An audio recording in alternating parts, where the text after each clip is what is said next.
sepoi-sepoi membuatnya terlelap.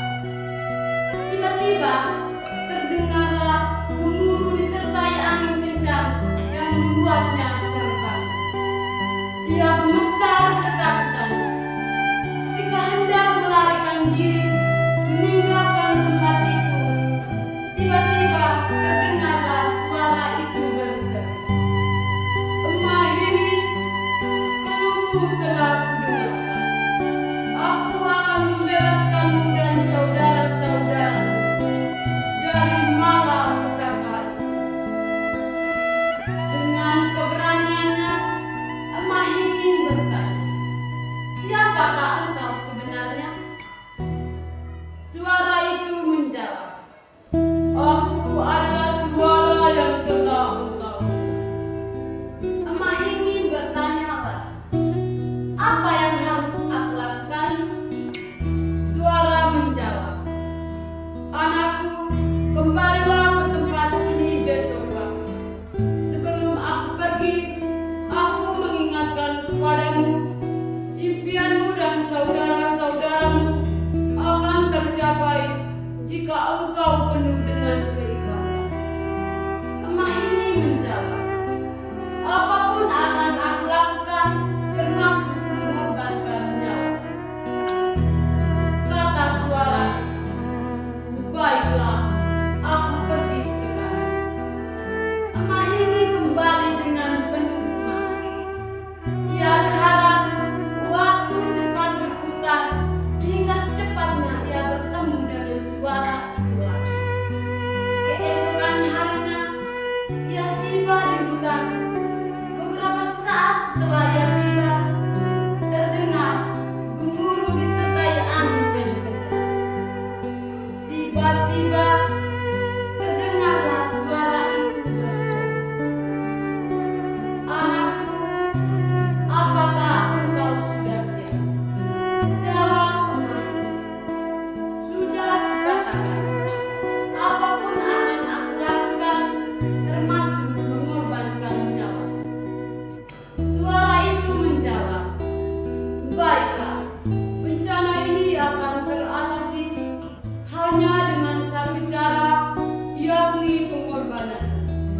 Engkau harus mengorbankan nyawa." Emah ini menjawab, "Aku berjanji, aku rela berkorban." Suara itu menjawab, "Baiklah, aku mengetahui keteguhanmu. Katakanlah kepada saudara-saudaramu untuk membangun sebuah mesbah di tengah ladang yang sudah tersebar.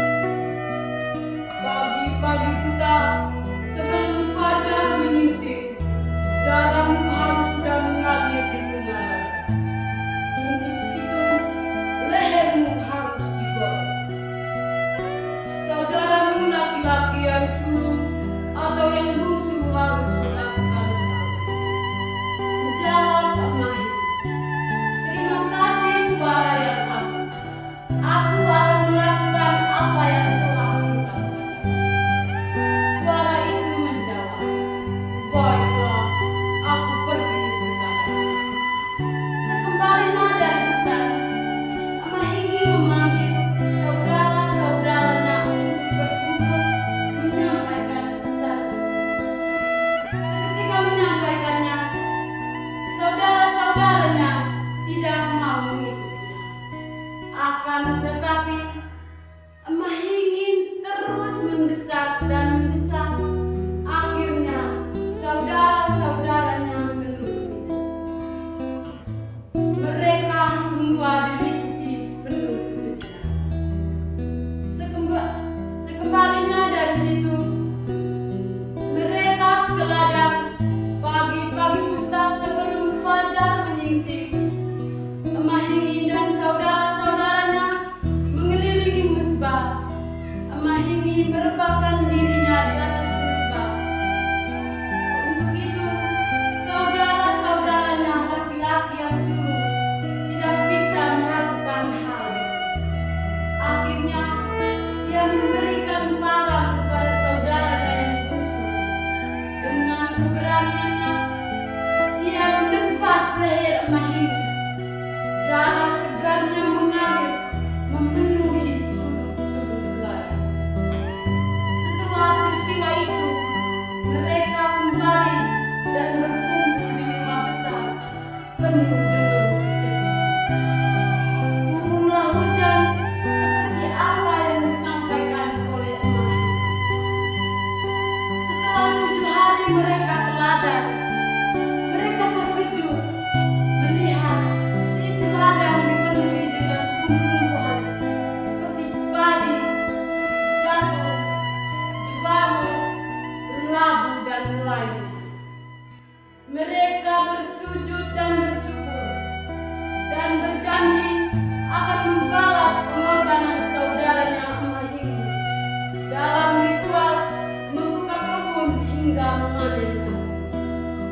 Sekian cerita singkat dari pengorbanan Emah Hinggi. Sekian dan terima kasih.